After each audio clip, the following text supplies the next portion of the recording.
Buongiorno a tutti.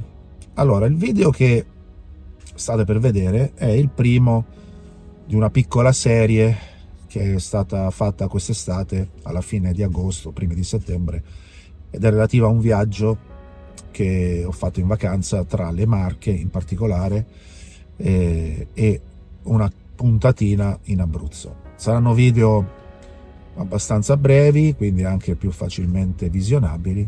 In ogni caso spero che vi piacciono, spero che vi diano come al solito qualche spunto. Come al solito, se vi piacciono mettete un like o fate un commento, mi fa molto piacere, e se vi piace quello che faccio iscrivetevi al canale, per cui buona visione.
Buongiorno a tutti.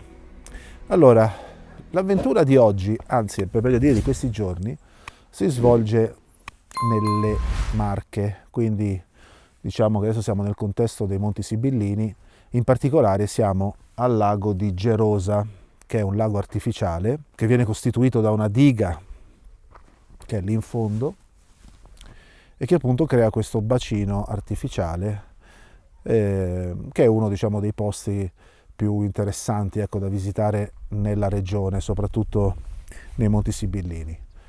È l'alba, come potete intuire,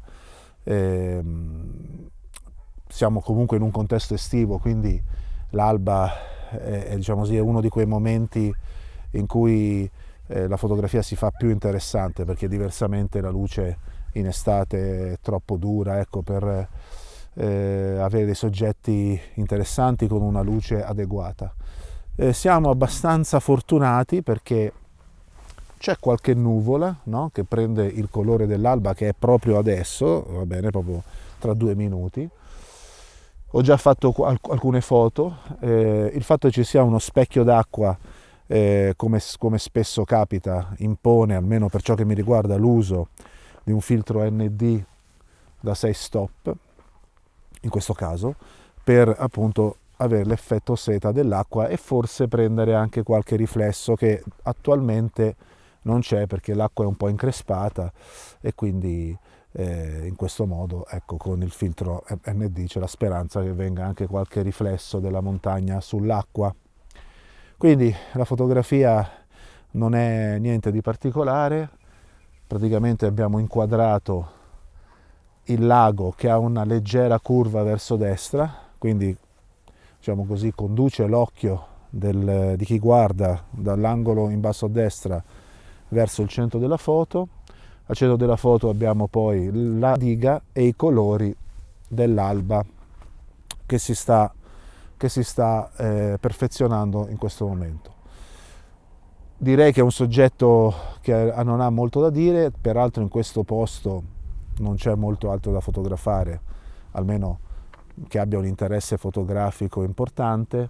Peraltro qui sopra c'è la strada che passa, lì esattamente c'è il parcheggio c'è un parcheggio dove ho parcheggiato il camper, quindi sono proprio a pochi metri, e quindi diciamo che la fotografia, ecco, si esaurisce con la foto dell'alba, e poi vedremo anche se riusciamo a riprendere il sole che nasce sopra alla montagna.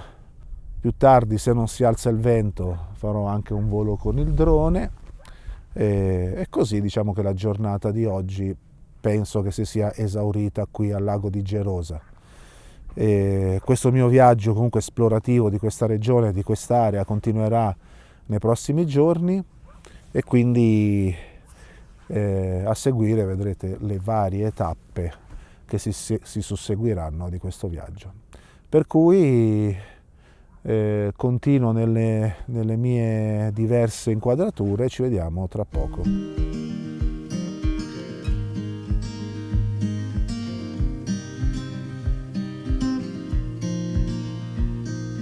Windows down, scattered clouds, smell of spring outside.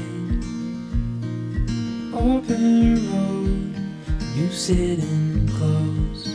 Let's go somewhere far away. 'Cause if all I have is you, then I'll be just fine.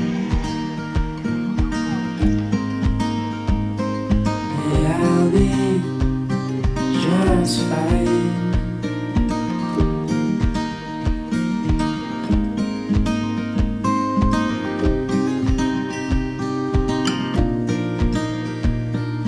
Heading for the western shore, while the sun it slowly fades.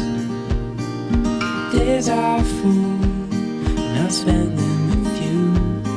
Let's go somewhere far away. 'Cause if all I have is you, then I'll be just fine.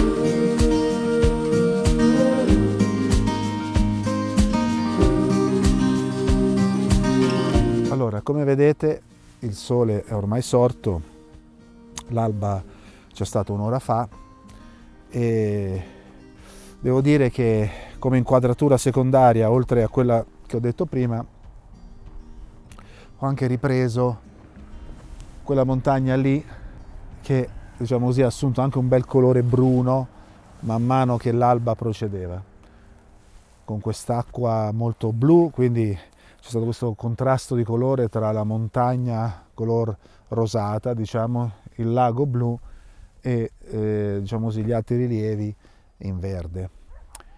Quindi questa è stata un'altra inquadratura.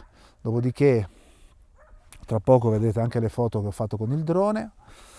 Mi sono divertito a sperimentare un pochettino anche con i filtri ND, come faccio di solito quando ci sono degli specchi d'acqua o delle cascate, per cui man mano che la luce aumentava ho utilizzato poi un filtro da 10 stop, che devo dire in queste condizioni è ideale per riprendere appunto la scena con l'effetto seta dell'acqua. Quindi direi che questo luogo ha dato abbastanza. Segnalo, chiaramente siamo a fine agosto 2024, però segnalo la presenza di cani randaggi. Infatti un branco una mezz'oretta fa ha deciso di farmi visita, facendomi perdere qualche anno di vita, così. Però non hanno fatto niente, poi se ne sono andati. Comunque questa è una cosa da segnalare per chi avesse intenzione di venire qui, soprattutto verso il tramonto o l'alba. Comunque diciamo che questo luogo ha dato il meglio di sé, per cui ci vediamo tra poco.